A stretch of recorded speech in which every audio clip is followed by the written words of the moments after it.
Good evening, everybody.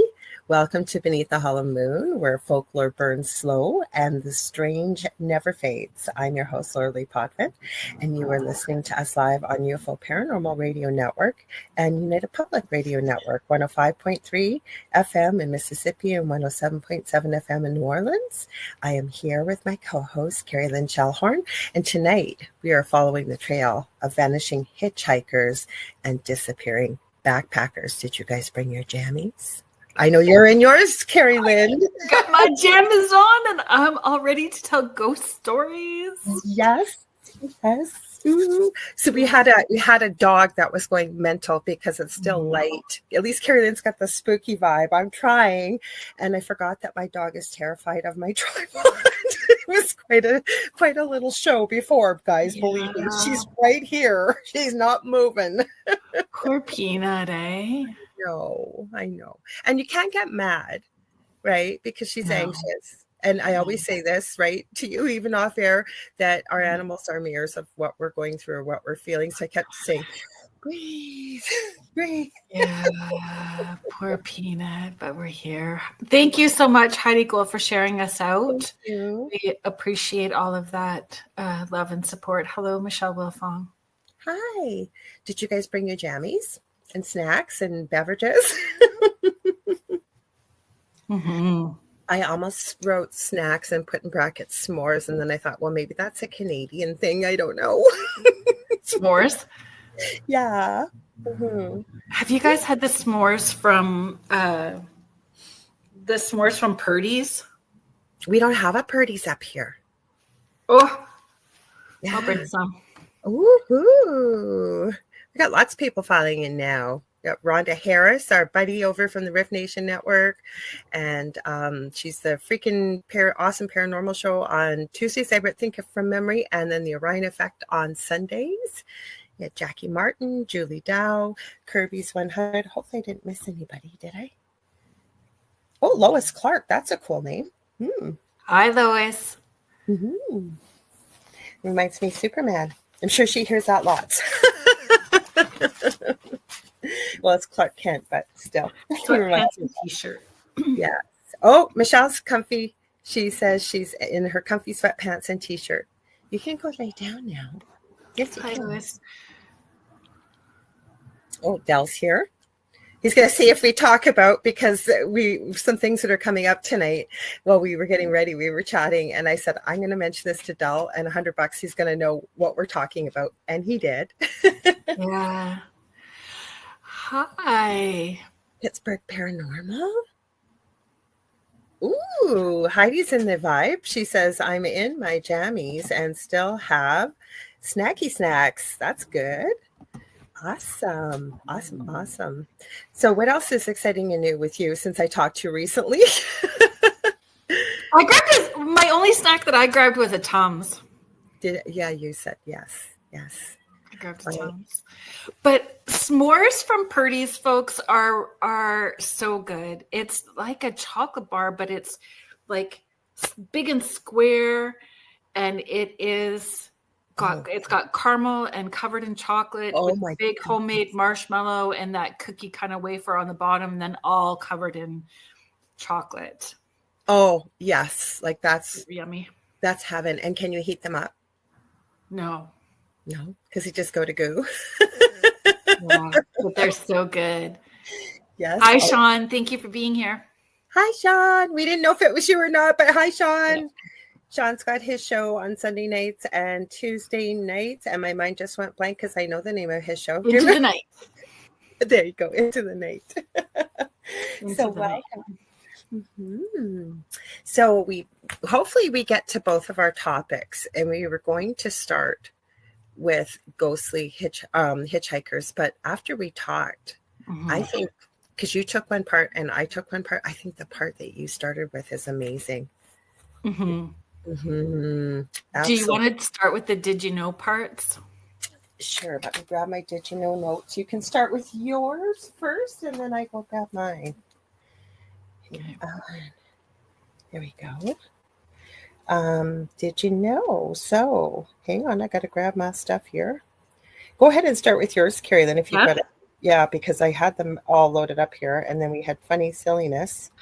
So this was really a very interesting topic for me to research. And when I started researching, because originally I was looking at backpackers, right? People that have gone missing in national parks. And when I found there was all kinds of information that just took me down this deep dive. So when I was looking at the Did You Know, I wanted to know about missing people in national parks. And there's lots of reasons for it. Not paranormal and paranormal. Hi, Sam's pretty paranormal. Speaking of paranormal. So Sam Hunley, folks, Sam's pretty paranormal. Please follow her on her YouTube channel. She's got some amazing things going on over there. So did you know? So the United States, you guys, in the United States, if you guys have extra little tidbits for us, please let us know. The United States National Park Services handles approximately 4,000 search and rescue cases annually.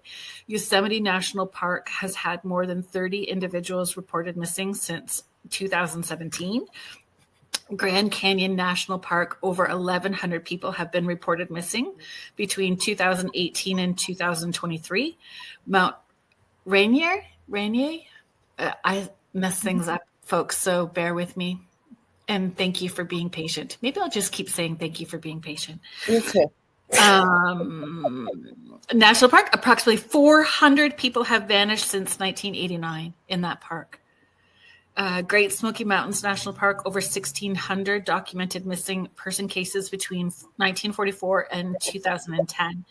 But in Canada, they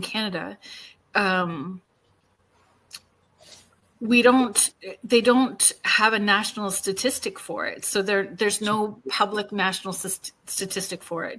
So detailing or finding the number of missing campers or backpackers specifically within Canadian national parks is really hard. So Parks Canada doesn't necessarily keep track, and it's reported to the RCMP, so our Royal Canadian Mounted Police, and they don't regularly publish any comprehensive park specific missing persons data. So the missing persons tends to be like just missing person in general. It's not specific to any parks. And then like our Ontario Provincial Police are the ones that investigated as too. And so sometimes they put those facts out.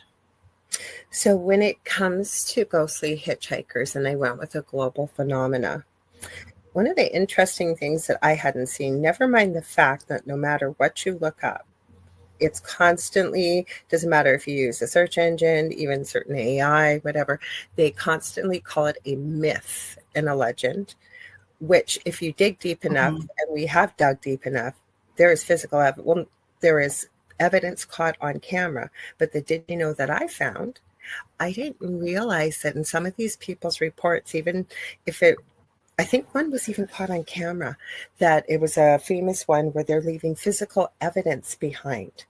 And these people look like real people getting picked up, asking to actually having communication, because there was reports too where people, they didn't communicate. Like you'd ask them a question, they just would stare straight ahead, get in the back of the car. One of the people that we both like that I found out lives sort of in your area, Selena Spooky Boo, she shared her own story where the girl didn't quite communicate and disappeared. Right. Yeah. But these people are leaving like sandwiches. Let me put my glasses on. I found that interesting because I hadn't heard that before. So they're leaving physical evidence, as many stories involve tangible items left behind, scarves, jackets, or books that later vanish or are identified by families of the living that were related to the supposedly ghostly hitchhiker that's been picked up.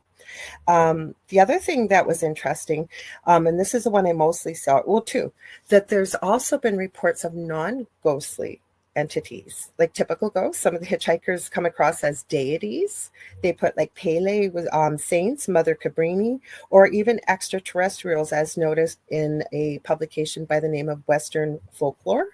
And it says these variants suggest cultural interpretations of the unknown, amplified possibly by digital retellings. And Joe Montaldo, quit laughing at that. You can in here and tell us some New Orleans, French Quarter. No, Hitchhikers. we're not inviting Joe to come in and start talking now because he'll take over. I'm going to be hanging with the boys tomorrow night, as it is. Yes. And then the chat on Saturday night. So, of course, he's listening in last. Should we get this now? He's in the chat. He goes, what? I'm scared. You're interrupting my facts. The other one I was going to add to was when you've had an area that's had a major catastrophe, and we're looking at possibly Japan with the earthquakes and the tsunami. There were increased reports of ghostly hitchhikers getting into the back of vehicles, and they said at least 7 reports after the 2011 earthquake, but I think there are a lot more because I've seen a lot of video. Now people will say they're faked and what have you, but I don't know, they look pretty real. Oh, see, I read a book about the ghost experiences after the tsunami, and they treat the ghost fairs with respect. And there's a Netflix docuseries about it as well too. There's a Netflix specifically about the Japanese people having those ghost experiences, and they really do treat them with a lot of respect, right? Like they cover the fairs for those people.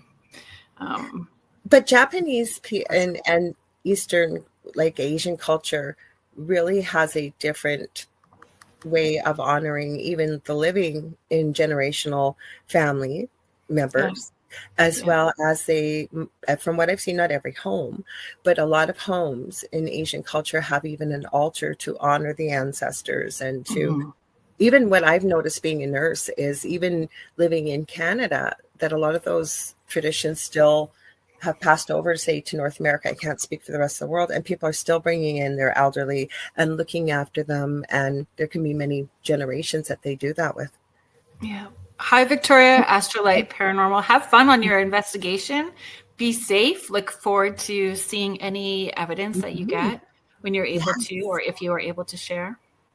Thanks for popping in and saying hi.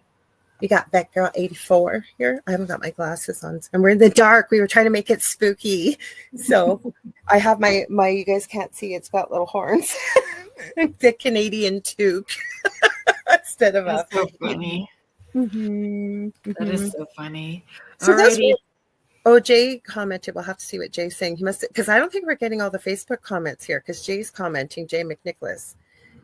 Oh, sir, I have no idea. This was his joke he made. I think were you there? It was, I think, last week. Remember, he said, "What's the opposite of Ontario, where we're from?" Ontario. Yeah, and that just came up as a notification on my phone now. I have no idea why. That's funny. You like the spooky vibe? Well, that's cool. We were trying to think of doing something a little different, and we found out we do not live close to one another. We have matching jammies. Yeah, it's a little weird. Yes, just a little bit. Oh, good. So those were the. Michelle Wilfon, you did see the Netflix documentary. It was emotional. It was very emotional to watch, and I mean, so many bodies were not recovered, right? So I remember watching the tsunami. The kids had the TV on that Boxing Day, I remember, and all of a sudden, I don't know if I was married to my husband first husband at the time, and he came and said, "Are you seeing what's going on in with the tsunami?" I know it wasn't in Japan, but it was in the. I remember seeing it in Thailand when it happened, and that was insane. Mm-hmm. Well, thank you. You guys all got to wear jammies tomorrow night. Yeah. Next week we're dressing up too, so stay tuned for that. Yes, we are. We figured we'll add a little bit of that to the fun of Beneath the Hollow Moon. So so those were some of the things I came up with. A lot of the did you know facts that I was able to find when I was looking kind of sort of came along with what our research is and what we were going to talk about tonight anyway. So I was surprised by the physical items. Had you heard that before? Yeah. Of course. I hadn't heard that before. I was surprised. little bit of a way to prove it, I guess.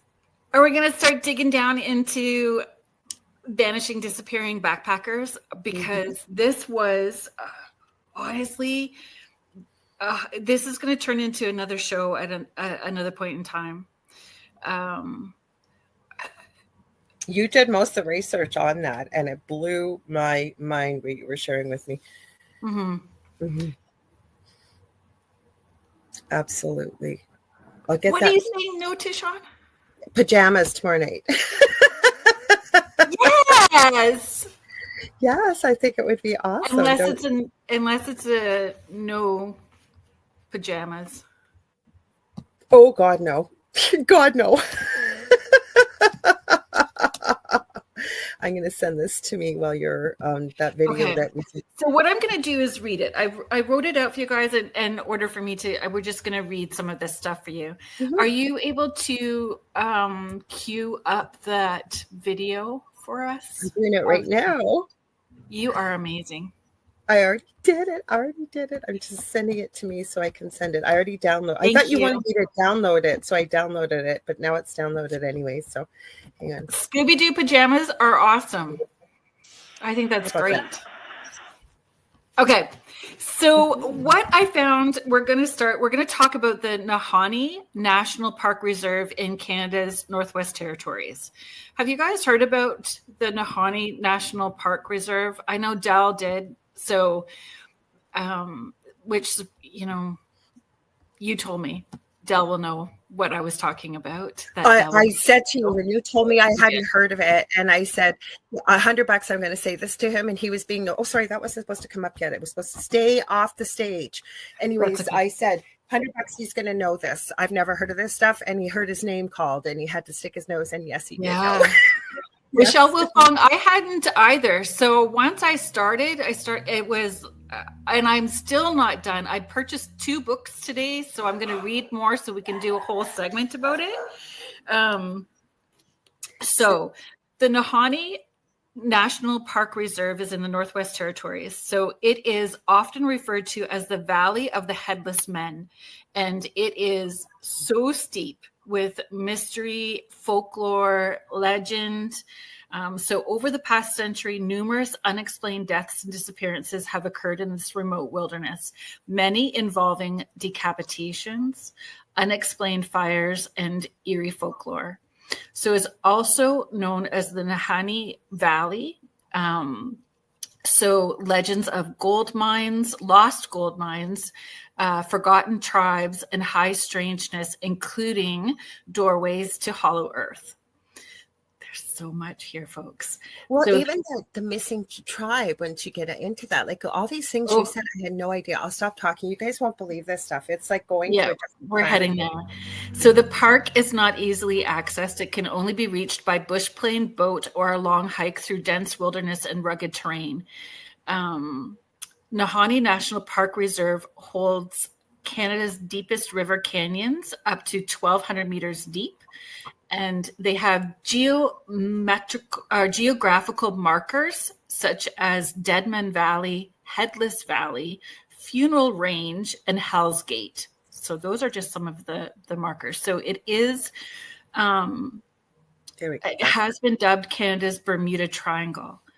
So historically, the region was home to the indigenous Dene people, who settled there 10,000 years ago. The Dene stories are the Nahanni, are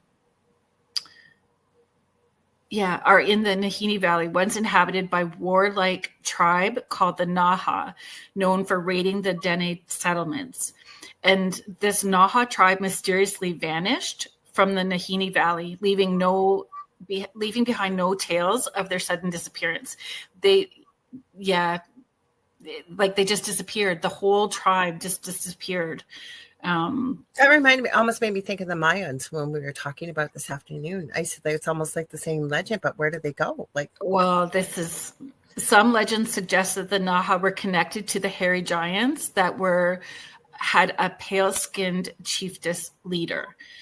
So no trace of the Naha peoples have been found.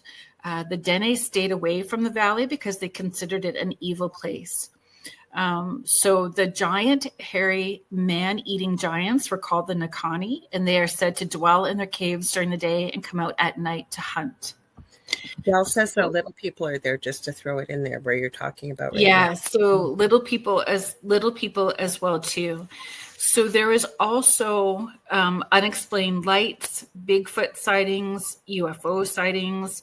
There's theories of the valley being a thin spot where dimensions intersect and create an entrance to Hollow Earth.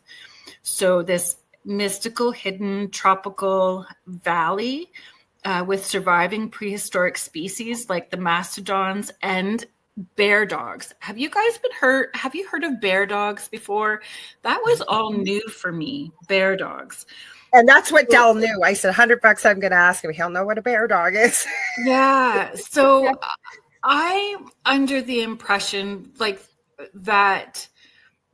So potentially one big portal,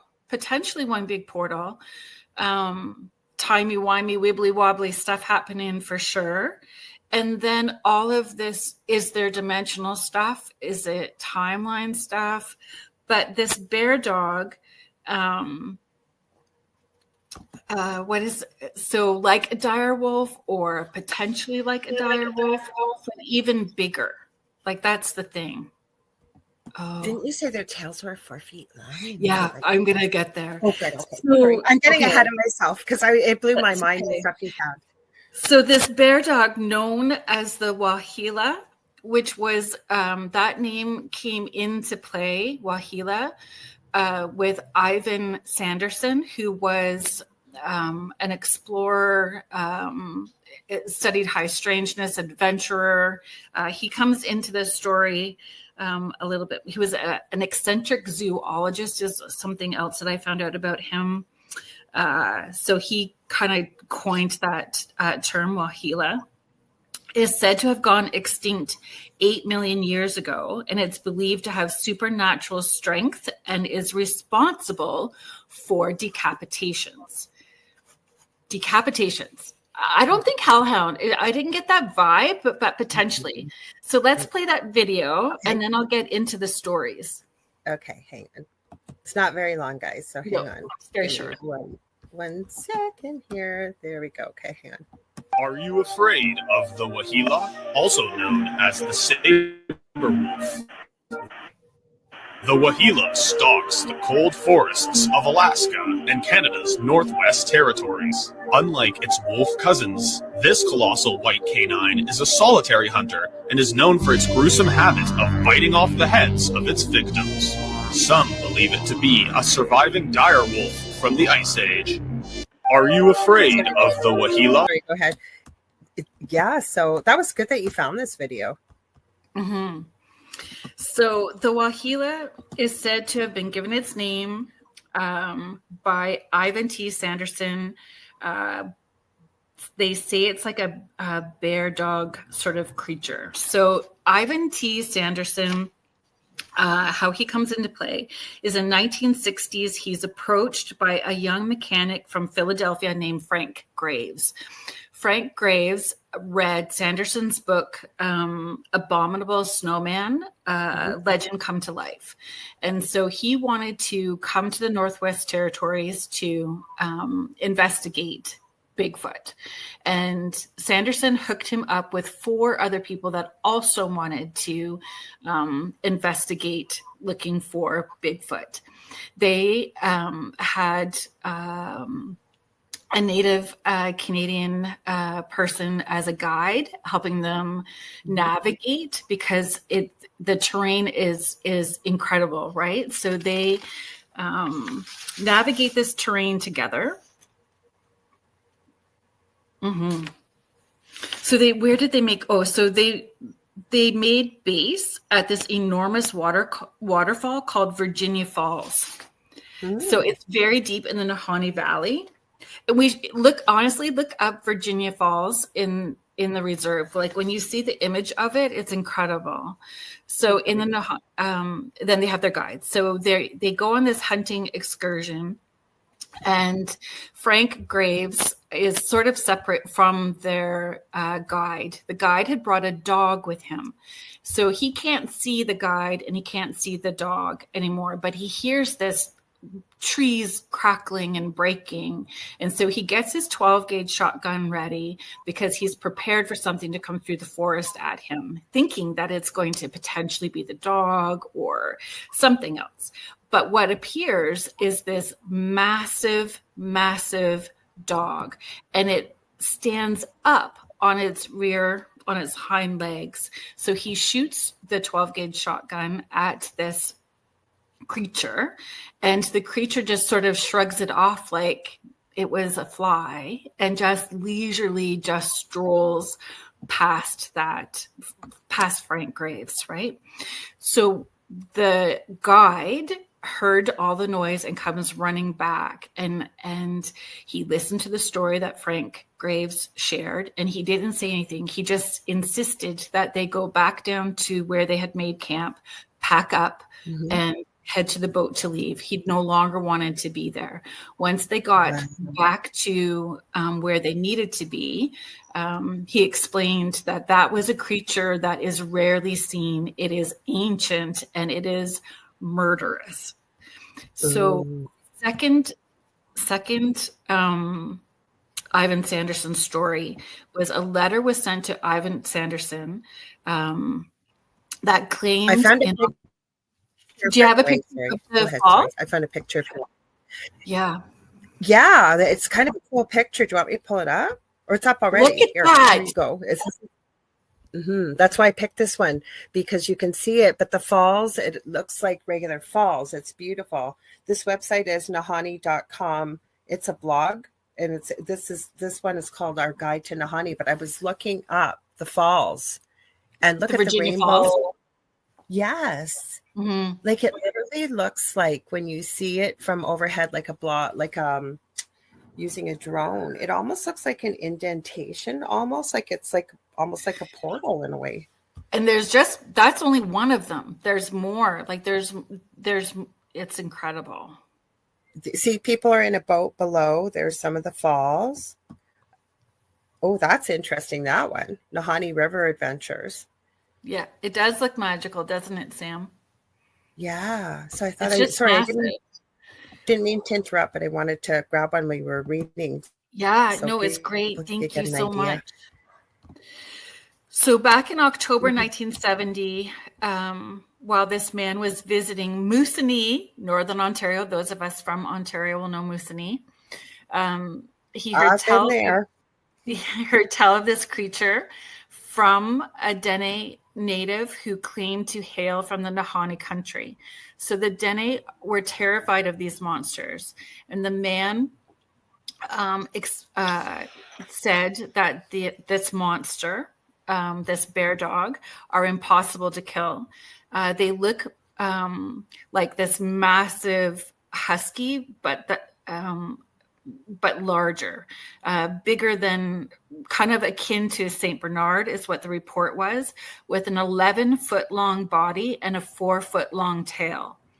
So the rear portion of the body slopes away in the manner of a bear, and the head appears to be low slung, flattened, and has a broad muzzle, and the colors range from brown to white. So here's where there's just more, folks. There's just more to this.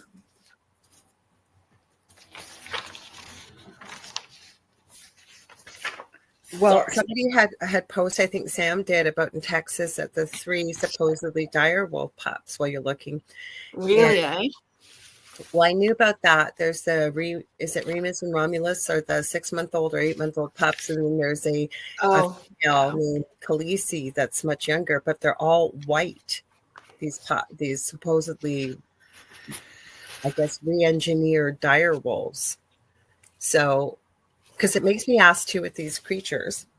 Yeah, if they're basically not invulnerable to anything, you can't kill them. What happened to them? Like, why did they suddenly, like, they seem to be way, way, way back from the past, yet there's still legend of them. Did they just go underground? Did they go? That's what I think. Mm-hmm. That's what I think. So here comes the weird, where we're pulling it into. Bye, Sean. Bring your Scooby jammies tomorrow night. He said he's going to wear Scooby-Doo jammies. Perfect. So here's where these backpackers, gold miners, hunters, people that have entered into the Nahanni National Park Reserve go missing. So we're going to start all the way back with Willie and Frank McLeod from 1908. It says 1908. Yeah. So in 1906, the McLeod brothers ventured into the Nahanni Valley seeking gold. 2 years later, their headless skeletons were discovered near what's now called the Headless Creek in Deadman Valley. Mm-hmm. The cause of their decapitation remains unknown, only speculating more fear. And they had a companion that was with them as well, too. So there was the three of them had gone looking for gold, and he's never been found. So the brothers were found, but they're with no heads, and the companion was missing. Martin Jorgensen in 1917, a Swiss prospector. So Jorgensen established a cabin in the valley in 1917. His cabin was found burned to the ground, and his headless body was near the cabin. Circumstances very similar to the McLeod brothers. So similar stories. In 1926, a woman named Annie Lafferty in the valley near Flat River got separated from her hunting party. So she got lost in the wilderness and she just disappeared. Several months later, an Indigenous man reported seeing Annie climbing a rock face naked, seemingly out of her mind. And as far as I know, I didn't find any reports of her being recovered. Like there was no reports of her being recovered and supported. So then we get to this fellow named Yukon Fisher. So I don't know what his first name is. So Yukon Fisher, 1927, an outlaw and part-time prospector. Fisher fled to the Nahanni to escape the Royal Canadian Mountain Police, and he was later found decapitated in a burned-out camp. So just adding and fueling to the story, right? So Phil Powers, 1931. Powers became another victim when his campsite was discovered consumed by fire, and he was also found beheaded. So the pattern of burn shelters and decapitations just keep persisting. There was an unidentified miner in 1945. So a miner from Ontario was found dead inside his sleeping bag with his head missing. So the identity has remained unknown and his death remains unsolved. David Horsey and Frederick Hardesty. So this is more recent, from 2005. I mean, if we're talking like 1908 is where we're beginning the stories, this comes up to 2005. So in a more recent case, experienced outdoorsmen Horsey and Hardesty died under mysterious circumstances. The men went to stay at a friend's cabin along the North Nahanni River, June 12th, 2005. The friend who owned the cabin went back 4 days later, only to discover that the men were missing. Food was still in the cabin, firearms in the cabin, and there was no sign of where they had gone. The RCMP were called. They searched for a week and concluded that there was no foul play involved. Later, it was reported that firearms had been discharged in the cabin. So on June 27th, David's body was found 3.7 kilometers away from the cabin, and he was found with burns on his hands and arms. And that area had already been searched many times, and the body hadn't been found in those previous searches. Then on July 8th, Fred Hardesty's body was discovered floating in the North Nahanni River, 20 kilometers away from the cabin, in an area also previously searched multiple times. So all of these, like, that thin spot, UFO sightings, Bigfoot sightings, unexplained sightings. There's so much mystery attached to, and they call it like Canada's Bermuda Triangle, that particular area.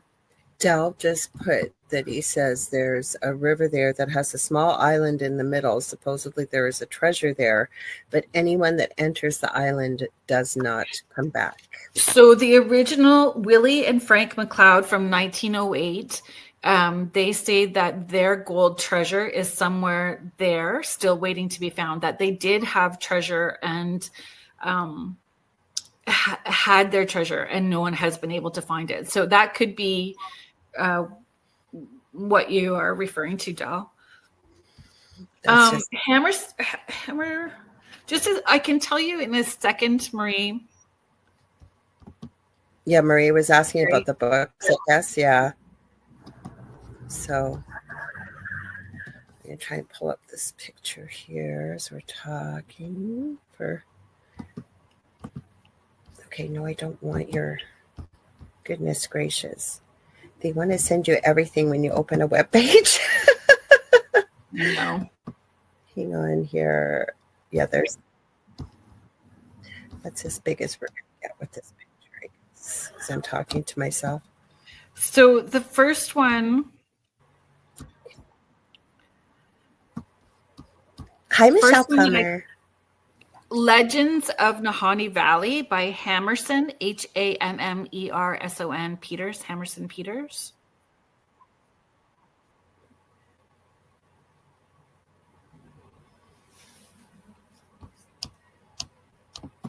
Sorry, I'm looking.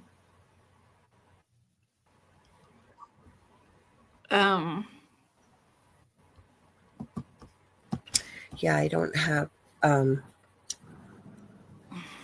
I go to a lot of video and books and stuff like that too, but... So this one is more just because I wanted to see the imagery of it, so it's not necessarily historical, but Nahanni River of Gold, River of Dreams. Probably if you just look up the Nahanni River or the falls, like I just happened to find that picture right now while Kerrilynn was reading, you probably find a lot of stuff. But that first one, the first one I think is more like worth all of the stories and historical things. So that's the one that I would suggest. The other one's more like a table, but I was shocked when you were telling me all this today because we're Canadian, and I had never, like, I've heard of the Alaska Triangle. I've heard of many different triangles. I know we have a mini almost type of triangle here in Lake Superior that we talked about off air. But I never heard of this in Northwestern. Well, it's not the Northwest Territories anymore, but never heard of that. No, I hadn't either. And just so much, like, we understand with doing backwoods, like deep backwoods backpacking, there's going to be all kinds of just natural things that can happen, right? Like the terrain, not knowing the terrain, not being educated enough or skilled enough to know how to survive. Animals, like those are just like left brain natural things that can happen. But the mystical part to all of that, and having like they see that those giants scream at night. There is eerie screams and sounds, that appear as well too.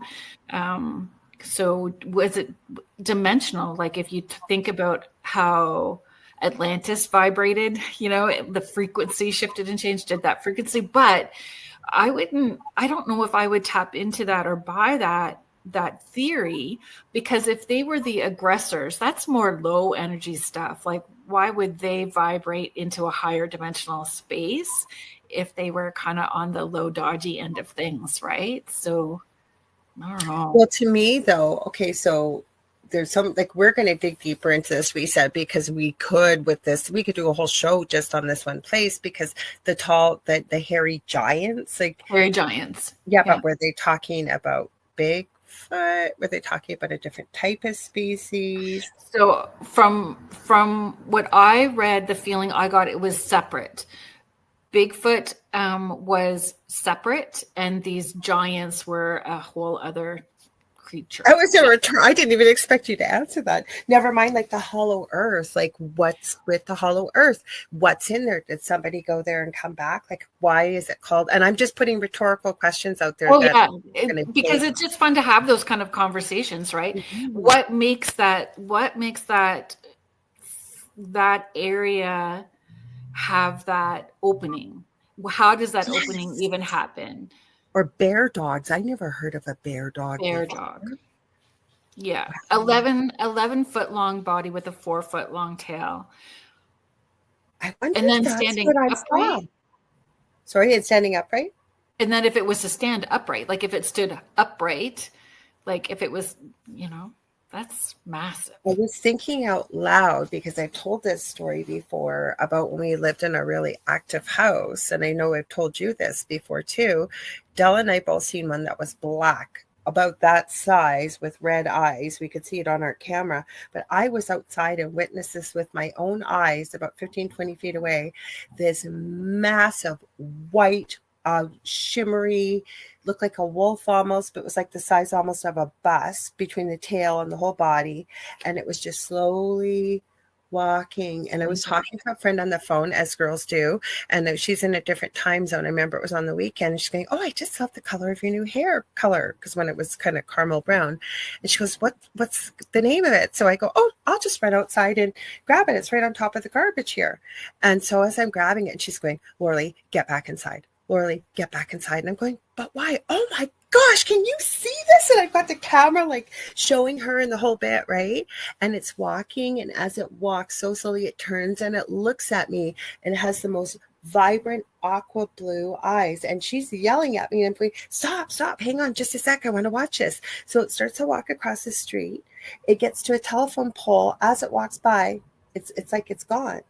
And finally, okay, fine, I'm going inside. I said, "What was the big panic?" And she goes, "You didn't hear all the growling and snarling?" I go, "No." And my son, my oldest son at the time, was awake still. He was in his bedroom. He didn't know what was going on. And he even yelled from the bedroom, "Hey, Mom, what's going on?" He goes, "I just heard a whole bunch of growling and snarling and stuff." I didn't hear it. But it was this big white beast of a dog. I don't know if it's the same. It didn't stand up, but that's so dimensional. You're lucky you still have your head. You're lucky you have hair to color. Yes. I was mesmerized by this. I'd never seen something so I couldn't believe she couldn't see it. Like, we were live on video chat, and I turned I'm going, "How can you not see this?" Like, it was so incredible. So I'm lucky I have a head. Lucky you have a head. That the bear dog didn't decapitate you. But why the decapitations and fire? And and this is between 1908 up to 2005. So if it was a person, if there was people or peoples that were doing this, there would have to be a copycat along the way. If we're left brain thinking this, then there's that. This just has such a weird vibe. What animal does that even? Like, if the bear dog, it's reported, decapitates its prey, if you will. Well, it's not really prey because it obviously sounds like the bodies were still there of some of them, but the heads just ripping the head off. It's like playing like an orca with a seal. We're just gonna play with it for a while, and then the fire. Why the fire too? Like that. Mm-hmm. I have so many questions. Mm-hmm. Have you guys heard in the chat? Have you guys heard about any of those? Have you heard about that? Any of those stories? And all in one spot. So at one point, Michelle Wilfong is sharing, we have hikers lost, missing every year here. But everybody's going, wow, that I was seeing as you were reading and saying, this is crazy. Like that, Michelle Wilfong, that's crazy. Sam's pretty paranormal. Oh, wow. Like, people have been, and some people, I think if I saw it, said they had never heard of a bear dog before. Sean thought maybe a hellhound. I think you might have saw that, but. Mm-hmm. But maybe I'm not necessarily feeling, but I would love people's opinion or thoughts on it, like that it's actually something that is from hollow earth, but they're saying it's prehistoric and it's potentially coming up from or part of hollow earth. But then you get people that don't even believe the hollow earth exists, right? Yet I've seen reports of people and a picture. Now, again, I know we always got to be careful in this day and age with AI and everything, but of an actual ocean with a lake in it as they've gone quite deep into the earth, or even underwater really deeply too. So there's a lot of stuff. Oh, Sam says she's definitely going to be researching this. Yeah, it would be up your alley. So it's like Canada's Bermuda Triangle, the Nahini National Park Reserve in the Northwest Territories. And that's just that one park that has all of those different disappearances. So, this isn't, disappearances with other, like once I started on this one, I didn't look at any of the other parks either for their because we hear about the other ones, so like Yellowstone and all these other or things. just even like in Canada. But I did find this fellow that has Bigfoot mapping. So United States and Canada, I think it's all over the world is when I looked at it. So it would be interesting to see if there's any correlation to exactly dogmen or Bigfoot and backpackers that go missing. The problem is that Canada doesn't report in the same way the backpackers missing as, but why? As the United States. Yeah, you want it. Like I was telling you, we had a report of a young girl, early 20s. We have a national park right between the, we live in Thunder Bay, so rural Thunder Bay, and it's the border between Canada and the US into Minnesota. And interesting place for a provincial park, but she was out for a run out there and disappeared. Nobody's ever found her. There's never been any hint nor hair of her. It's got to be at least 10, 12 years since she disappeared. And her poor family, like I think they hired people because I think she was going to school up here because her family wasn't from this city, but obviously in Canada or in Ontario. But they never found her. Wait, how would a whole tribe go missing? Yes. Like how?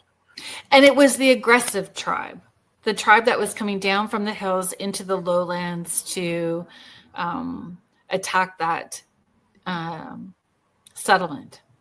I almost feel like they went back to Middle Earth, like kind of where they came from, but why? Like what made them? You think they came from Middle Earth? I don't know. Like I'm just throwing it out there. I don't know. What do you feel? Where do you think they came from? Well, I don't know. You know what my other question is? But if they were the aggressors, then good for them. They're gone. Exactly. But probably somebody else has to deal with them.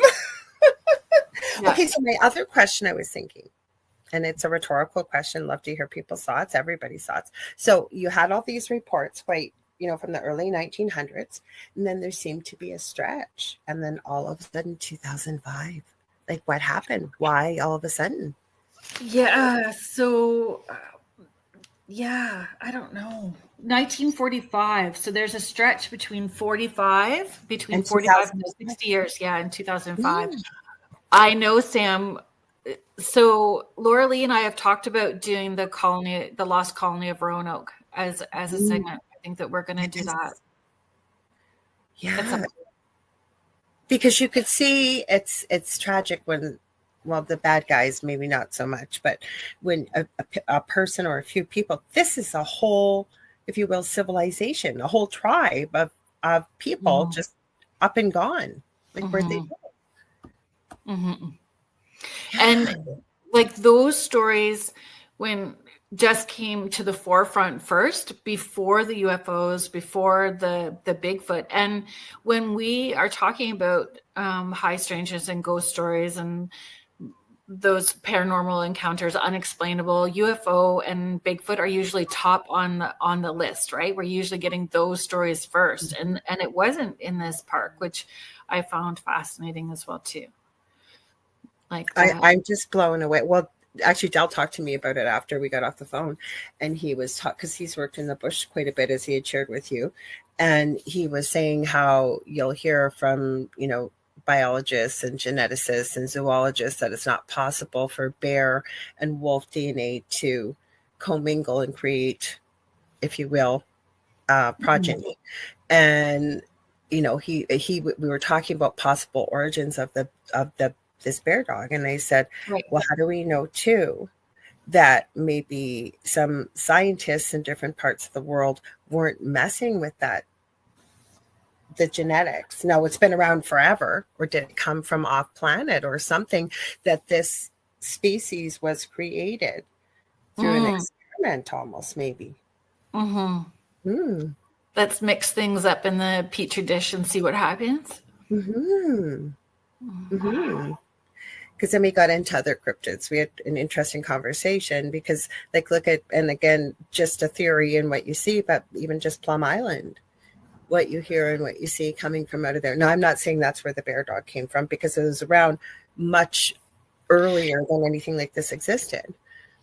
Well, and why would we feel that we know all of the species that exist? I agree. Yep. Maybe there's things that we don't know of yet. That's weird. If it really is part bear, part dog, kind of spliced together. I don't know. But they're calling it bear dog, but other people are saying like that dire wolf, right? Well, I still have questions. I know we talked about this off air before too, with the dire wolves and other people that I know you could have this conversation with off air. Why would we say that the dire wolf is pure white? Right? These are the ones that we've seen recreated. Then I have questions too. I know I'm getting off track. I promise I got back on track. No, that's okay. Okay, with the dire wolf, and they said it was a close call between the dire wolf and the woolly mammoth. But who are we? Because every time I've seen humanity think that we know better than Mother Nature, we don't. And the thing is, the woolly mammoth existed, for example, in a completely different time than what we have on this planet now. Like, what does it eat? How does it commingle? Is it like regular, elephant species that actually form families and close bonds? Like, where do you put a beast? And I don't say that disrespectfully, but where do you put something like that when it came from a completely different time? Yeah. And that's part of the reports of this park are things like mastodons, even. Like, there are things that were in this hollow earth that may have come up. That could have been too, yeah. Sam, I wonder, is that who's going to be on? Is that it? The comment? Yeah, is that the guest on Richie's show, Richie and Mojo's show on Saturday? Is that who you guys are having? So Sam also helps produce Bigfoot Banter with Richie B on Saturdays. So did I see that banner correctly? Is that who's the guest on Saturday? Bear dog is a native culture. Yeah. She'll be on Richie's show. Thank you so much. Okay. Yeah, so folks, head over there and maybe she'll have an answer to that question.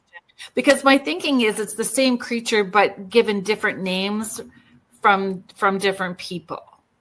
Well, the other person I wanted to check out that I mentioned that actually was Delvibe on the channel from a few years back. He's got a channel on YouTube called How to Hunt. He's a Canadian. I don't care for his personality that much, but the reason why he's fascinating to watch is he lives out in the wilderness out in British Columbia, but he gets stories from people all around the world of people that have had encounters with, he doesn't call them Bigfoot or Sasquatch anymore, but Sabe. Again, I believe that's an indigenous word for them. But he's also getting, I forgot to tell you this even before we got off, before we went live, there was a picture he got sent because he's starting to get pictures and video now.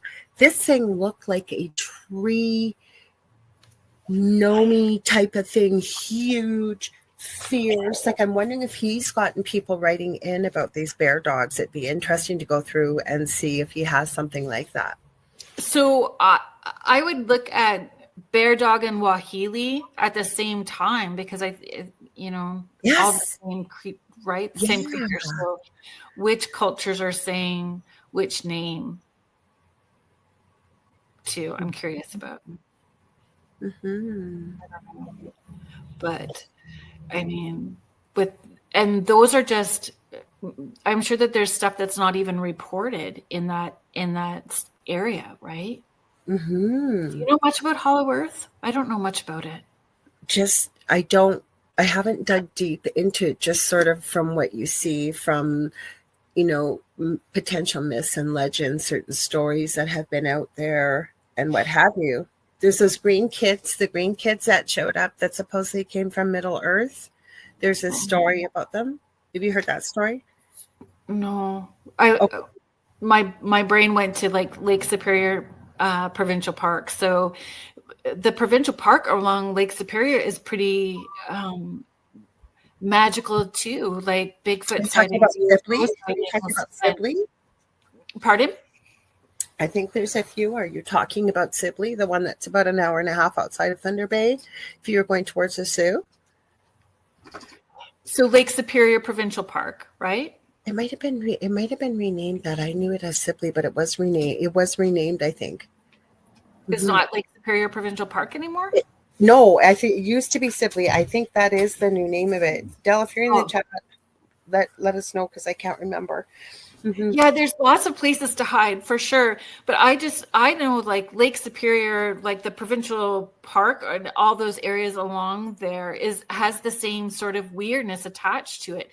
So is it the Indigenous connection? Is it points on Earth that hold mystical energies for a reason, that it's anchored, like points to connect us all together? So is it like a compass, right? Like anchoring us in places? Like Lake Superior Provincial Park has all the same sort of kind of stories, but I've not heard Hollow Earth connected to it. But there is that triangle in Lake Superior as well too, in the water. Well, the Hollow Earth, the story I've heard, and if you look it up, people, depending on what search engine, they're going to say this was myth, this was legend. But I dug into this a few years back, and it was a story, I believe, don't quote me, but I think it's from the early 1900s. These two children that were completely green colored, and they did not speak a language anybody had ever heard, just seemed to appear. And the little boy passed away, I think, because they couldn't eat the regular food at first. But the girl grew up and was able to learn to speak English and stuff, so she could explain where they came from. And I believe she said from Hollow Earth, like Middle Earth, and was able to explain the green color and the whole bit. Like, it's a really fascinating story. Interesting. Yes, it was Sibley. Del said it's now Lake Superior. I figured, yeah. So we're talking the same park. It used to be called Sibley, and they changed it to Lake Superior Provincial Park. Okay. Thank you, Sparky's Idaho Paranormal. Sam's Breeding Paranormal. Please read, because it's interesting. Talton. If I mess up words, folks, so Talton bear dogs were found mostly with the Talton Indians in the Pacific Northwest Territories in Canada, but they traded their dogs with many other tribes around them. These same small, shorter-haired dogs were also found in the southwestern Indian groups of America. Ooh, thank you. Interesting. Yeah, as soon as you said Lake Superior, I was thinking about, that's why I asked Del if you're in the chat, can you look it up? Because it was always known as Sibley Provincial Park. And then probably about 15 years ago, it seems, maybe 20 years ago, they changed it to Lake Superior Provincial Park. Really?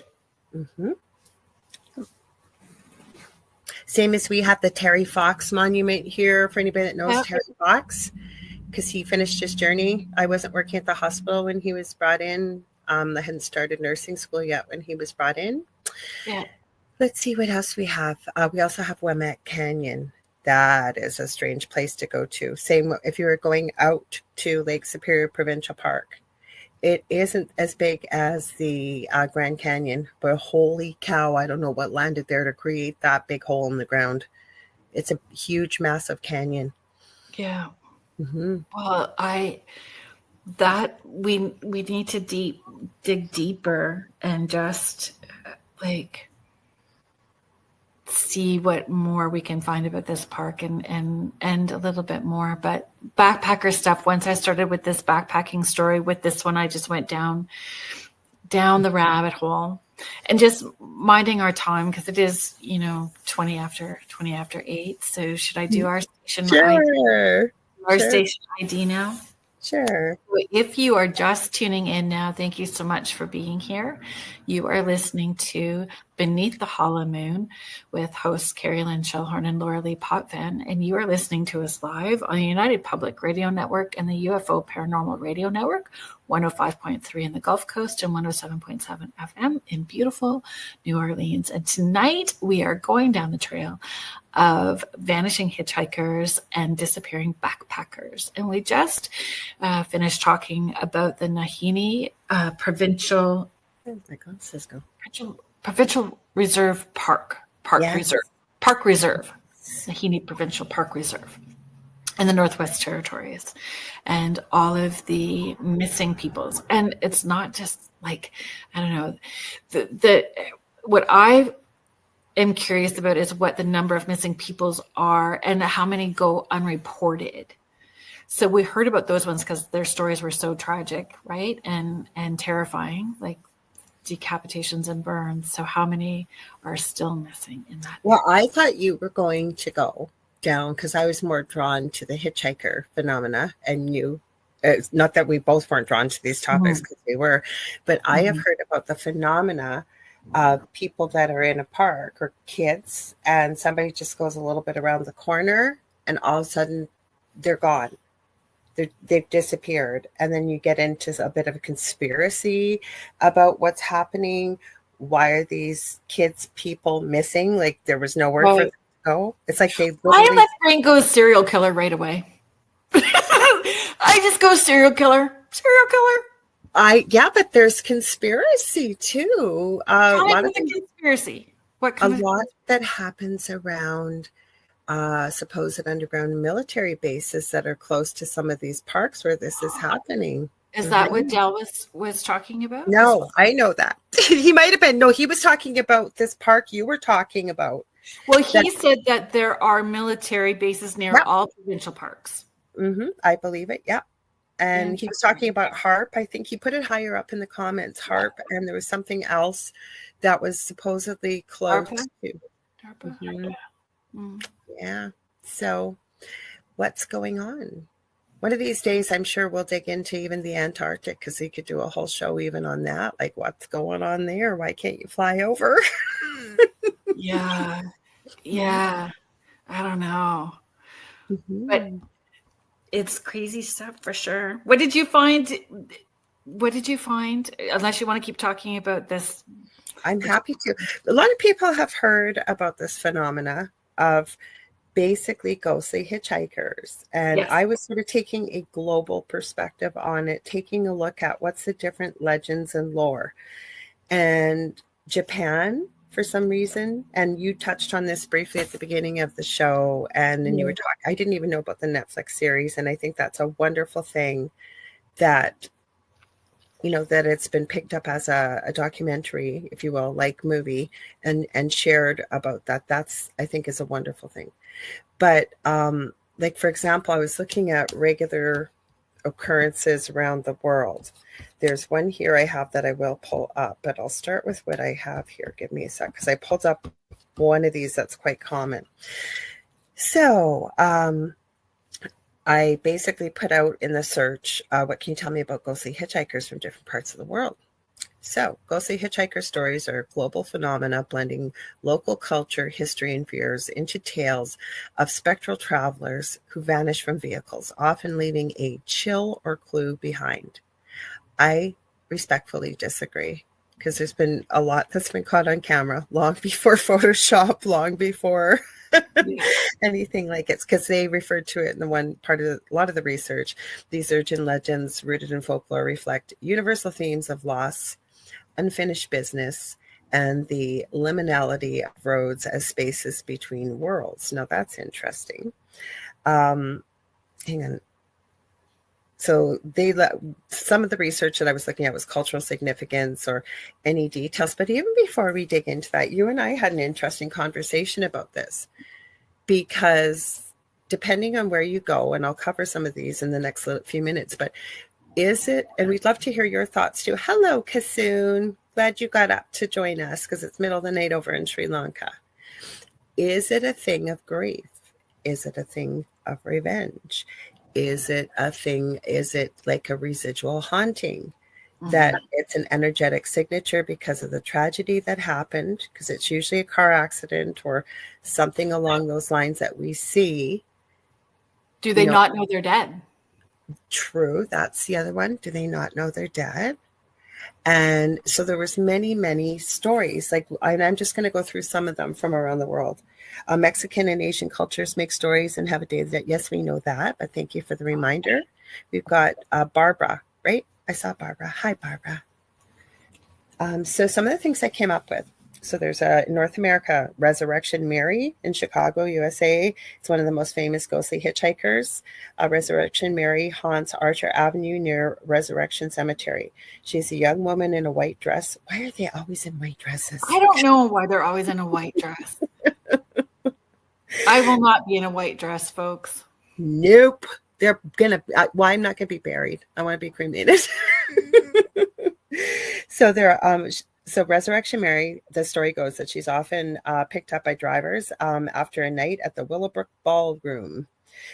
She's silent and soft-spoken, and she asks to be dropped off at the cemetery, vanishing as soon as the car approaches the gates. That actually reminded me of the episode that's like that, sort of, in Supernatural. I don't know if you've seen that episode where it's a woman that shows up, but she's kind of murderous, and she wants to be brought to this particular home. And then you find out why, because she had taken the lives of her 2 children. And I guess she was cuckoo, and I'm not being disrespectful, but long story short, it was up to Sam and Dean to right the wrong and to send her back where she belongs. Gotcha. So they're saying this Resurrection Mary is linked to a 1930s car accident victim, as well as Polish-American immigrant communities and tragic love stories.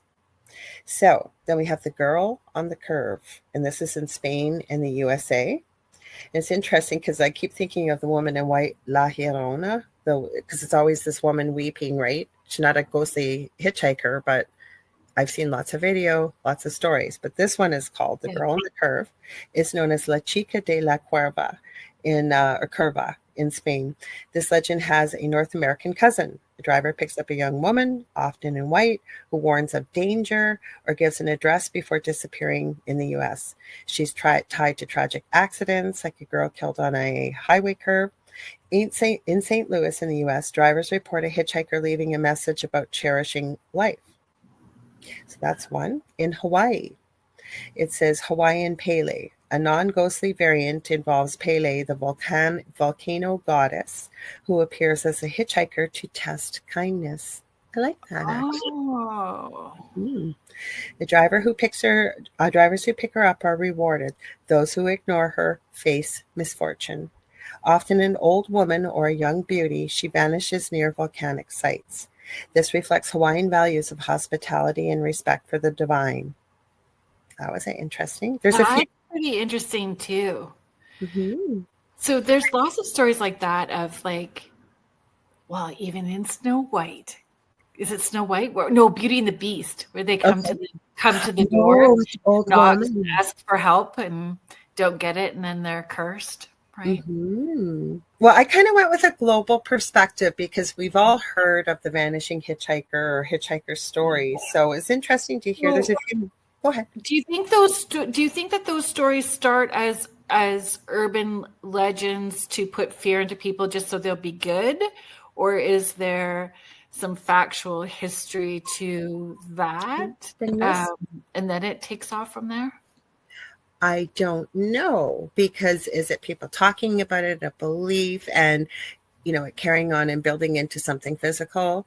I think some of it could be, but to me, I think there's some truth. Like most people, there'll be people that'll tell a story just to get attention.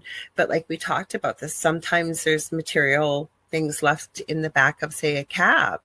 And the cabbie's got a camera and he's catching this. Not everybody's going to be telling a story like that, making it up, right? We got to obviously think, like Michelle Wilfong says, some stories are embellished.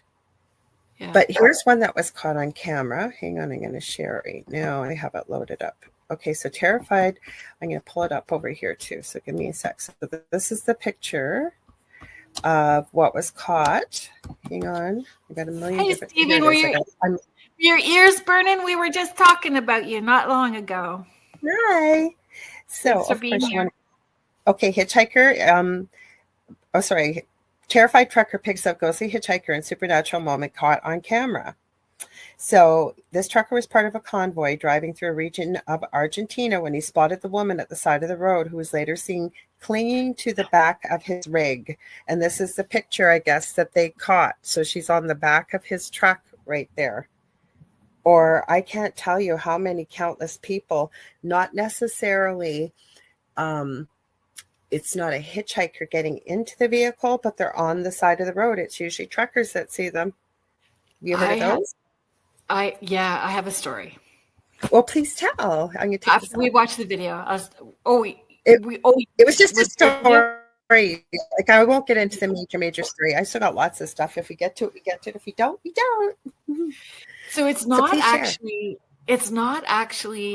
a driving story, but it took place in a parking garage, actually. Mm-hmm. So I was going to park on, I think it was like the third level. We were going up to maybe second level, but I had my kids in the car, or it was a van. Mm-hmm. So I had the kids in the van, and we were going up, and you go around, you go slow, right? You're going slow up those parking garage bends up to the next level. And so we got up into the one, and as we got there was a girl that looked like the girl from The Ring, the white dress. She had white dress on with dark long hair, and it was all forward.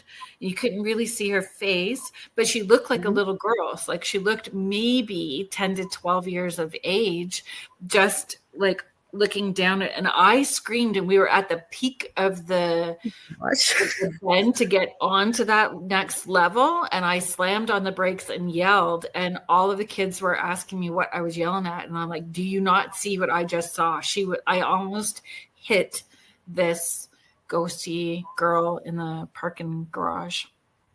Oh, like why did it was gone? I screamed, and then it was gone. That's so creepy though, because they're always in white, or they look like The Ring, like the girl from The Ring, right? With the long, black, creepy hair. And it was just like around dinner time. So it was still light out. It wasn't dark out. It wasn't in the winter. It was through the summer months. Oh, I believe you. Like, not drinking, not doing drugs, not under the influence in any way. Stressed out single mom with a bunch of kids. Not watching horror movies like that at that point. I mean, I love horror movies and I'm okay, but watching horror movies, but I wasn't at that time because the kids were small. And yeah. I think you brought up a good question. Thank you for sharing that story, because that is creepy, and I believe you that you experienced that. But the thing I know I did. Oh, I know. I believe you. But I think you asked a good question, because that's what kind of annoyed me with some of the research, especially if I used anything on the internet, was, well, it's an urban legend. Well, then, like I say, we have to take into the odds of people. There are going to be people that are going to tell stories for attention. Yes, that can happen. But not every single story is a cry for attention. Never mind that even when you go back, like I prefer to even look at video back in the day that's caught on a camera that's not as easily manipulatable as I'm trying saying that word 5 times fast, than it is nowadays. Like right nowadays, you got to question everything. Like Michelle was saying last night on her show, and she's right, like 3 and 4 and 5 and 6 times, and look in different sources. Yeah. So how are people catching these experiences on cameras in their vehicles? And I mean, some people might be good actors, but I've seen some people's faces when they look back in the rearview mirror and the person's gone. Or that Selena Spooky Boo story, that was really intriguing. Mm-hmm. I know that when I, after that experience, I asked around and tried to research to see if there was an accident, some unaliving, anything from that area. But I never found a story that would help me understand why that experience happened in that particular location. And I wasn't doing sessions. So it wasn't like I had a session prior that day or that week or coming up that spirit showed up in that way ahead of time. So I don't know. It was a pretty random thing, but it shook me for sure. And then I was scared to park in the parking garage every time I went. Yeah, I was going to see it again. And Selena's, is that what she goes by? Selena's Spooky Boo? Yeah. I have the video saved if you want me to play it. It's not that long. Yeah, I think it would, because it goes along with the story. And my question too is, a lot of times it's raining. So the stories of the vanishing hitchhikers, there's rain involved. So, does thunderstorms, lightning, any of that play a factor? That static energy, does that build up and open up a door? Is the person who's picking them up kind of energetically sensitive, so their light is shining bright, so those spirits are attracted? How does that work? Mm-hmm. Well, we agreed that obviously, even on a paranormal investigation, if there's thunder and lightning and a lot of rain, you do seem to get quite a bit of activity from the extra energy that's there. But what my thing was, and you're right about this, these are all good questions to ask. Like, why are we seeing this phenomena? Like, and I told you a story that I'd come across that, and I didn't save it. I wish I would have, but it was a gentleman who had just asked the love of his life to marry him. And I think this was back in the 60s, and they were on a highway. They got into a car accident, and unfortunately she lost her life. And around the time of the accident, every year, I think it was Easter actually, people started reporting picking up a woman, a ghostly hitchhiker, in the back of their vehicle. And I forget where she would ask to be brought, but by the time they looked back in the rearview mirror, she was gone. And then very sadly, as the story went, and apparently this is this guy's true story, it was 1984. He lost his life in a car accident himself, and the woman never appeared again. It was like they found each other in the afterlife. Mm-hmm. Like, that's a tragic story. Mm-hmm. Absolutely. Well, Sparkus, you enjoyed those tacos. That's what my son ordered for himself and his girlfriend. So they're downstairs having tacos right now. Oh, good. Now let's hope it's Thank you. Don't forget to hit that like button. Thank you very much for that. Okay, I think I got her story uploaded here. So hang on. Let's hope it's going to go full screen. It usually doesn't want to when I try to get it to. So we'll hang on, guys. We'll try this. Give me a sec. And I last time I tried this. So she is in Ontario as well too. So yes. Oh, it did. Well, pretty full. Okay, so do you want me to play it? She's on TikTok. She's hilarious. She has the strangest stories, and she's just paranormal things. She's lovable. She hangs out with Call Me Chris. They're both Canadians and besties. Mm-hmm. So I can play it. Is it on the screen right now, Kerrilynn? Yep. Okay, good. I'll just play it then. Hang on. Happened to me while we opened this vampire Barbie. Her name is Dracula, and she's pretty. Out of high school and as a teenager, I started working. It's got some delays. Does it?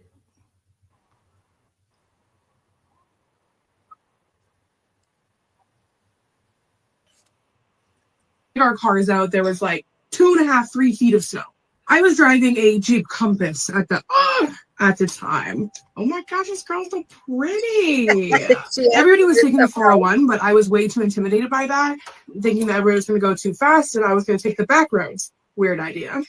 So here I am. It's just about to start getting dark. It's kind of that weird purple time. I'm in this stretch of area that's between the towns, and there's just trees on each side when I notice something up near the road. I'm peeking at it down, and I noticed that this is like a full person. Not only was it a person, but it was a young woman. Being a young woman myself, I was a little nervous because I could tell that she wasn't wearing a coat. I'm about 50 meters away at this point, and I can see that she has her thumb out, and she is hitchhiking. Now, let me tell you, it is -5 outside. It is snowing like crazy. This girl is standing on the side of the road with like black motorcycle boots on, ripped up, pretty much jean shorts, with a flannel around her waist and a black tank top. She actually looked like this character from Coven. Wow. Being a young woman, seeing her on the side of the road, immediately I started to pull over. I kind of missed her a little bit as I pull over, and I can hear her crunching through the snow as I put down my window to come to my passenger window. She leans into my window like this and looks at me, and I say, "Hey, do you need a ride into town?" She does nothing. I say, "Is something wrong? Do you need a ride into town?" She nods her head, and I say, "Jump in." I thought that she was going to get into the passenger seat in the front, but she goes and opens up the back door. She gets into my back seat, and I move my rear silent and wickedly weird. So I look at her in the rearview mirror and I say, "Hey, are you from around here?" She shakes her head no. We're driving along thinking maybe she'd say something back, but she didn't. So I said, "Do you need some help?" She looked at me eye to eye in this mirror and didn't make any movement with her head. Simple conversation about the weather, but the one thing I can tell you is she never answered anything I said with her voice, only a shake or a nod of her head. We were getting into town, and I went to look in the rearview mirror. I was staring out front, and I said, "Do you want me to take you to the police station?" And I looked in the rearview mirror, and I didn't see her. I frantically turned behind me, and I started looking side to side, side to side. This girl was not in my back seat anymore. I pulled over, knowing that she didn't leave the closed car while I was in there, got out, and opened up all of the doors. The girl that I picked up from the side of the road was not in my car. It was definitely the most flabbergasted that I have ever been. I know that I had picked up this late teenage girl in my car on the way home, and now she was simply missing. Next day, I drove past that spot, and there was nothing there. No houses were even close. Years later, I shared that story on my podcast and found that many people had had the same similar experience. Some even with the same sounding girl, some with others that looked nothing like her. Over the years, I've wondered, this girl, if maybe she's in that forest, if she was a ghost, because that's the only thing that makes sense. If I think back to how she was dressed, it really would have fit for like the late 80s and early 90s grunge era. I couldn't tell you exactly where I'd picked her up now along that road, but there isn't a week that goes by that I don't think about picking her up. And I just hope that wherever she is now, she's okay. Ooh. Yeah, so Kerrilynn, you told me about this story, and it was a good story, I thought. Yeah, I knew that she had that. To basically... Yeah, I thought it was a good story because she has weird experiences. Cassine says we have the same story, but with a more violent ending. Yeah. That's a common story, actually. But is it, because it's legend and lore, like you brought up the earlier, Kerrilynn, is it because we all talk about this? That's why when we were doing the show, I said, "Oh, please start with your stuff first," because I bet nobody's really heard of this, which is true. Because we've all heard of a ghostly hitchhiker before. Well, I hadn't until I watched that video. Honestly. Oh, you had it? I mean, you see it in, I saw it in movies and stuff like that, but I had never read like an actual report. Like I hadn't seen it. And then, that might be a lie. It's either that or the tsunami like experiences. So one or the other, but that was the first time I really heard about them. I have another one, and I've just realized I'm going to share it because this phenomena has been going on, not so much around Malaysia, but Thailand and the Philippines and around, where people are being caught on closed circuit cameras and security cameras and stuff. People are just walking around doing their thing, but they have no head on the camera. So I'll share this. This is another haunted hitchhiker story, but from Asia. Malaysian headless hitchhiker with unique headless stuff. Mm-hmm. Yeah, unique twist, a hitchhiker with a detachable head demonstrates its gruesome trick before vanishing, often tied to rural roads. This reflects Malaysian folklore about restless spirits and the dangers of trusting strangers. So, but is there something to this? Because I have seen this. If you look this up, I see you start that, so we'll get to this story just a sec. But they're showing up on, it seems not manipulatable cameras, like security cameras and stuff, and people are just strolling along and they have no head. There's other people all around and their head's not showing up on the camera. That's crazy. You want to share Stephen's comment? Yeah. Wojo, thank you for being here. So Wojo's story. So Wojo, Bigfoot Banter with Richie B, Saturdays. Awesome. Yeah, Saturdays. Mm-hmm. So similar story about the red-headed hitchhiker here in Massachusetts. Somebody picked up the hitchhiker and the hitchhiker asked for a lighter for a cigarette. And when the man turned to look at the hitchhiker, the guy disappeared, but left the lighter on a seat on the front passenger side. Wow.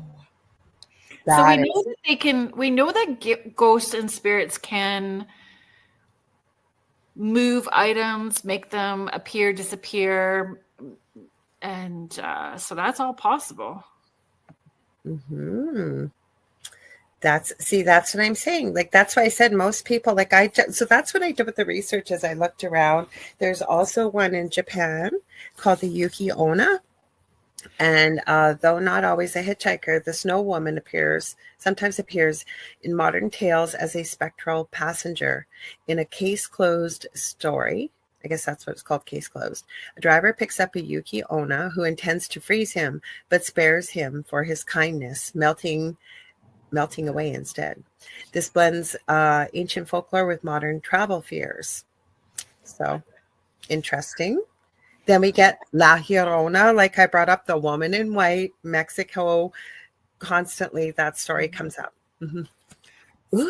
Well, just sharing Route 44 hitchhiker. This is part of the Bridgewater Triangle.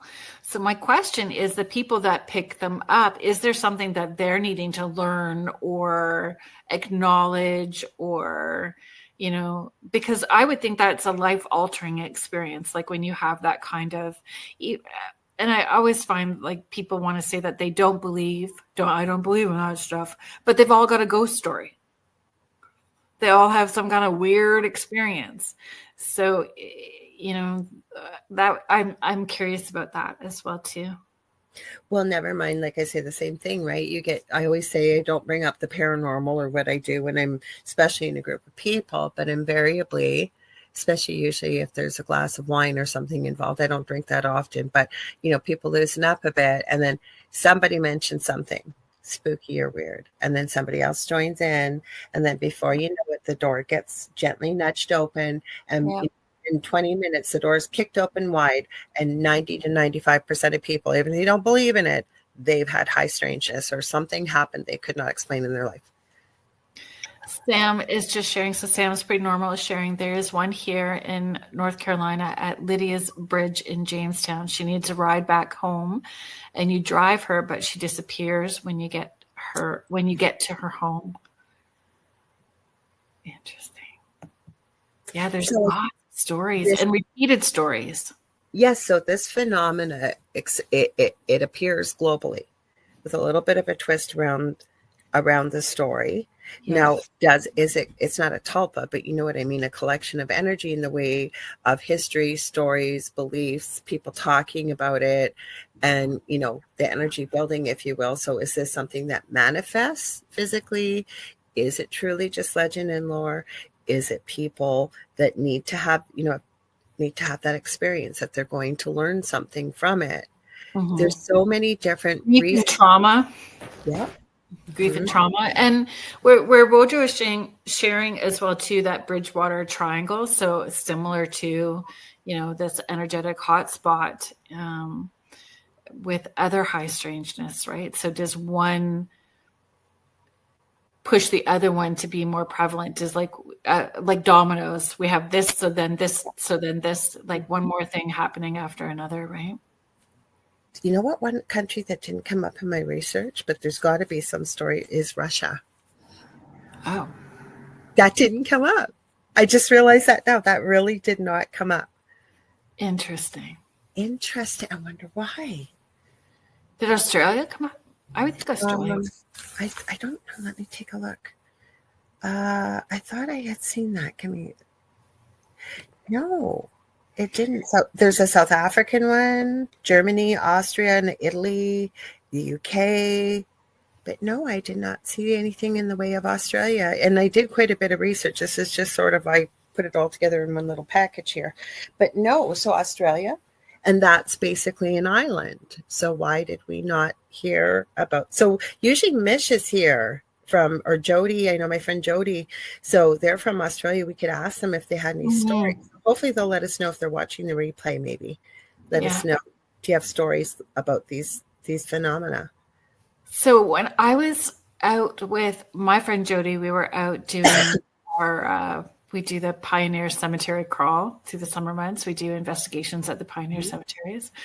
And we were going down this road and it was quite a steep road with a big bend. And she said that road around the bend is known to be haunted, where somebody's standing on the side of the road and people see this person standing on the side of the road. And she didn't say that they were hitchhiking, just that they were seen.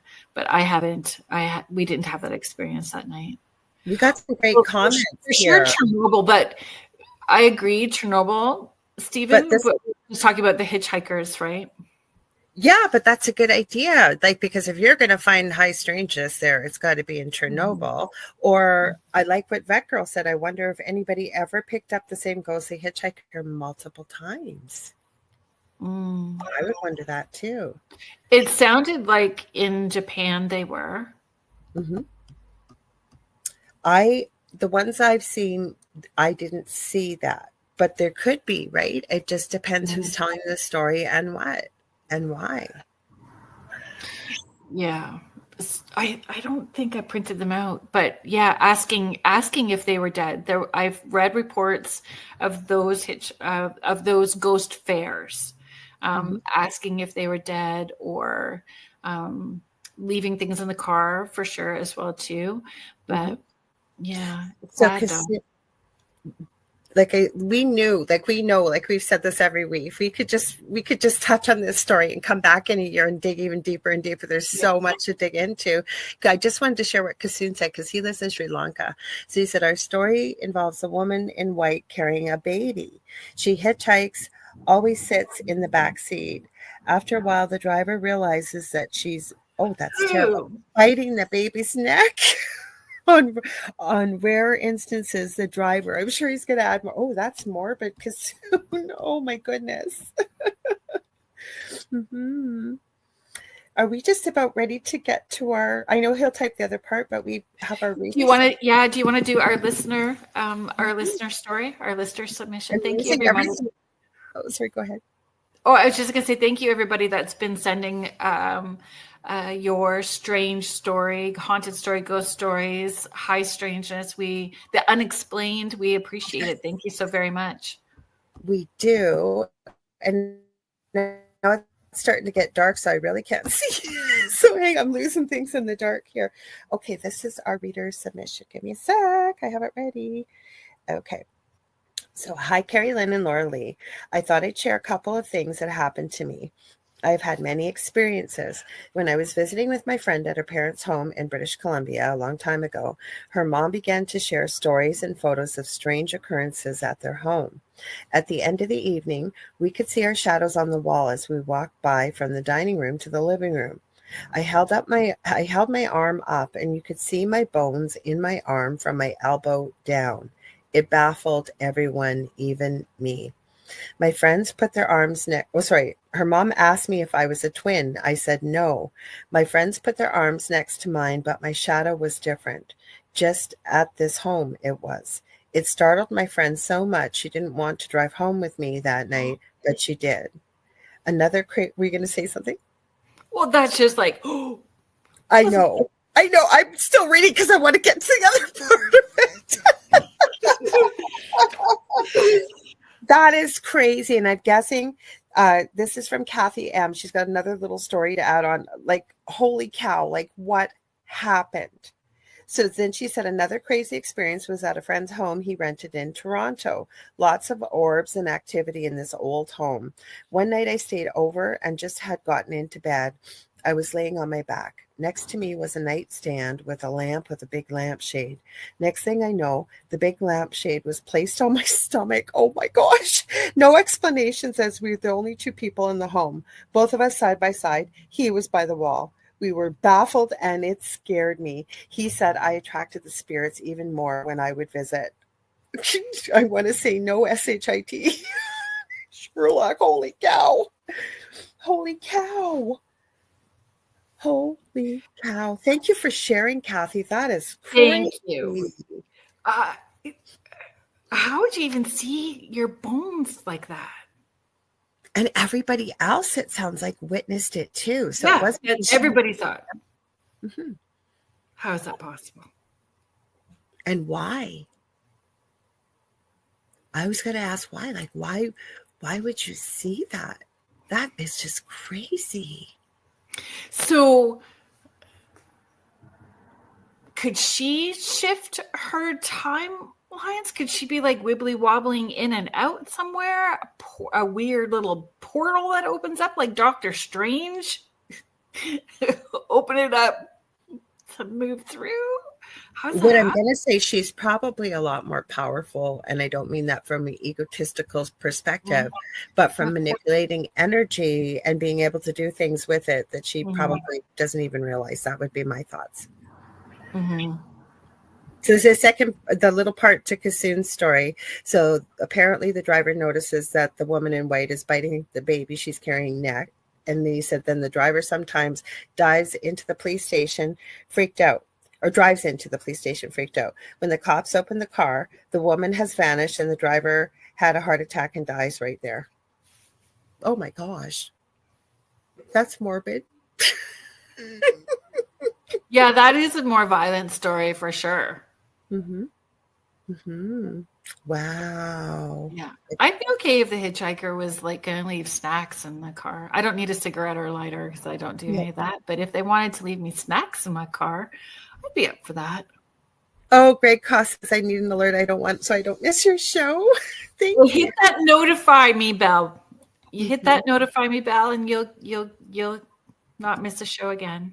So Wojo says there are reports in Canada, England, Sweden, and South Africa. We didn't even get to some of the stories tonight, but I really, like after Kerrilynn told me the things that she shared with all of you, I went, holy cow, we got to do that part first for sure. Absolutely. Oh, sorry, I'll take that down. Oh, that's okay. I put it up there and forgot to take it down. So you guys, we're just about, we got like just a couple minutes left, but we want to tell you, please stay tuned for the second night of the Outer Realm with our amazing station manager and fellow UPRN host. We joined her for her birthday last night on the first night of the Outer Realm with Michelle DeRoche. So second night tonight, she's got a great guest, and she's also doing Beyond the Outer Realm, I think on Tuesdays. Yeah, we got lots of new shows coming for you guys. Mm-hmm. Yeah. And we have the Don't Whistle at Night on Sundays with Dawn Yazzie and Dan Yazzie, not related. Sundays at 4 p.m. Eastern. And if you guys want to share, if you want your story, do you want me to read that? Sure, I can. And you want to do the teaser, or what do you want to do? And the wind. Okay, well, do you want me to read it? You can do the teaser, and she's going to wind up. Yeah. Okay, so if you basically a call to action to all of you don't have to be from Canada, you can be from all over the world. So if you got a story that gives you chills, strange encounter, you can't explain, we want to hear it. Believe me, we want to hear it. Send us your true tales of the weird, the haunted, and the unexplainable. Your story could be the next one we feature. So you're going to submit your stories to, I think Kerrilynn, she got it here ahead of me, so she already did it. So it's streaming across the bottom, but you can send it to Kerrilynn's with a S, porch @gmail.com. And we would love to hear from you. We will keep your anonymity. If that's something maybe you would prefer, we're happy to do that as well. Right, Kerrilynn? Oh, for sure. Yeah. If you would rather us not share your name, then that's okay. You just let us know. No, we forgot to tell them too. we each have our own shows. So I have the Angel Rock on Mondays, 6 p.m. Eastern Standard Time. And you have tomorrow? Tomorrow. So Fridays at 6 p.m. Eastern, Spirit Switchboard. And my guest tomorrow is pet medium Rob Gutrow. He's awesome. I've had him on years ago. He's amazing. You're going to have, as soon as you said his name, I remembered him. He was awesome. Yeah, he seems like it. I had Kat Ward. So Kat Ward is a fellow UPRN host as well too. So the Paranormal Heart podcast, and he was a guest on there. And when I had Kat on my show, he popped in the chat and was talking, and he's like, "Hey, can I come on?" For sure, come on. Everybody would love to connect with him. So no, he's awesome. You're gonna have a great show tomorrow. You always have a great show. Thank you. So next week, guys, we are going to be talking about the mysterious mine shaft creatures. So you've not heard of the Kentucky goblins or mysterious mine shaft creatures. Tommy knockers. We are going down another rabbit hole for sure. So we sure hope that you can follow along on the Angel Rock on YouTube, Spirit Switchboard on YouTube, UFO Paranormal, UFO Gods. UFO Gods and Extraterrestrials, but we have our main channel back now, thankfully. So it's UFO Paranormal and United Public Radio Network on YouTube as well. Yep. And I'm still working on TikTok. That's why I was a little bit disorganized before we got started, because I was trying to get that darn thing to work, and I will have it back so we can stream over there again eventually too. Yeah. Thank you everybody in the chat who participated. Thank you so very much. Thank you to Joe Montaldo for popping in and saying hello to us tonight. Our fabulous owner, Michelle DeRocha, whose birthday we celebrated yesterday, our network manager. Thank you to the United Public Radio Network and the UFO Paranormal Radio Network, 105.3 in the Gulf Coast and 107.7 FM in beautiful New Orleans. We hope to see you next week. Yes. Have a good night, everybody. Have a good week. Yes. Bye, everyone. Be prepared. We'll have something we're wearing next week, too. Yeah. See you then.